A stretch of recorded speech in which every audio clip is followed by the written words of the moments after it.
인민군 창건 75주년 열병식을 앞둔 북한이 갑자기 이달 하순 노동당 전원회의를 소집했습니다. 지난해 말에 이어 2달 만에 전원회의 소집인데 다소 이례적입니다. 의제는 농업이라고 밝혔습니다.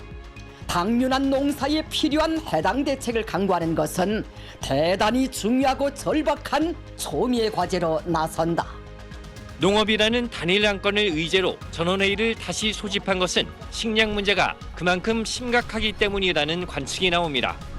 북한은 지난해 코로나 방역 조치로 인한 농사 차질과 자연재해, 비료 부족 등으로 작황이 좋지 않은 것으로 알려졌습니다. 북한의 식량 생산량은 22년도 451만 톤이었고 그 전해 21년도에는 469만 톤이었습니다. 3.8% 정도의 감소가 있었던 것으로. 정부 당국은 최근 개성에서 식량난으로 하루 수십 명씩 굶어 죽는 사람이 발생하고 있다고 밝혔습니다. 상대적으로 생활 수준이 좋다는 개성에서 이런 일이 발생하고 민심이 악화되자 김정은 총비서가 지난달 2차례나 고위 간부들을 개성에 내려보냈다고 정보 당국은 전했습니다. 북한은 중국에서 식량 수입을 늘리는 한편 농민들이 쌀을 헌납하도록 독려하고 있습니다. 애국 농민이 되리라.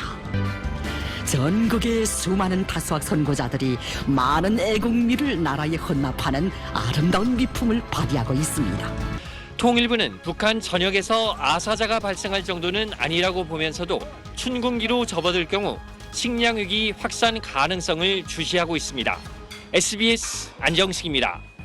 북한의 식량 부족 사태가 수십만 명의 아사자를 낳은 1990년대 대기근 이래 최악이라는 분석이 나왔습니다. 미국의 북한 전문 매체인 38로스에 따르면 북한의 식량 가격, 식량 재고량 등과 관련한 자료들을 분석한 결과 지난해 8월을 기준으로 북한의 식량 상황이 최소한의 수준으로 추락해 1990년대 이래 최악인 것으로 나타났습니다. 38로스는 코로나19 국경 봉쇄로 식량 사정이 더욱 악화됐다며 우크라이나 전쟁에 따른 곡물 가격 급등과 중국의 방역 정책 완화도 북한의 식량 상황을 더 불안하게 만들 수 있다고 전망했습니다. 지난 25일 북한이 평북 태천에서 단거리 탄도미사일 한 발을 쏘아 올린 날 평양에서는 노동당 정치국 회의가 열렸습니다. 정치국 회의 단일 안건으로는 이례적으로 농업 정책이 논의됐습니다. 당면한 가을고지와 달고기의 모든 영양과 수단을 총동원 총집중시키며 추수철을 맞아 식량 생산에 그만큼 신경을 쓰고 있다는 얘기일 텐데요. 같은 날 북한 최대 곡창지대인 황해남도의 해주 지역에선 이런 행사도 열렸습니다. 광장과 도로에 열을 맞춰 선 장비들, 김정은 총비서 지시로 제작한 새 농기계 4종류 5,500대를 전시해 놓은 겁니다. 정말 역사에 없는 황해남도의 기계바다가 펼쳐졌습니다. 정말 우리 울스림의 마음속 첫 자리에는 황해남도 힘민들이 있고 북한 매체는 새 농기계를 만든 곳이 다름 아닌 군수공장들이었다고 강조했습니다. 북한의 핵심 산업인 국방 분야 자원을 돌려 농업 분야 지원에 나섰다는 건데요. 국가 방위력 강화를 위한 투쟁에서 발휘한 불굴의 혁명 정신과 완강한 기풍으로 생산 돌격전을 벌여 이날은 연설도 군수공업 총괄인 이병철 당비서가 맡았습니다. 군수공업부문 노동기구의 뜨거운 마음까지 합쳐 열렬히 축하합니다. 북한 매체는 이 행사를 지난 4월 열병식 이후 올해 2번째 하는 열병식이라고까지 불렀습니다.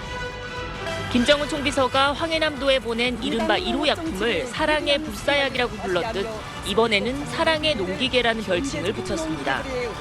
그만큼 크게 의미를 부여한 건데 농민들은 생산 성과로 보답하라는 메시지가 뒤따랐습니다. 감격과 기쁨을 무슨 말로 어떻게 다 표현할 수 있겠습니까? 오직 쌀로서 우리 당을 받들고 하늘의 쌀이감도. 통일부는 북한이 올해 가뭄과 폭우를 겪었고 코로나19 봉쇄로 비료 수입량도 줄어들어서 작황에 부정적 영향이 있을 걸로 내다봤습니다. 미국 농무부는 북한의 올해 식량 부족분이 평년 부족분보다 40톤가량 많은 121만 톤이 될 거라고 전망하고 있습니다. SBS 김하영입니다.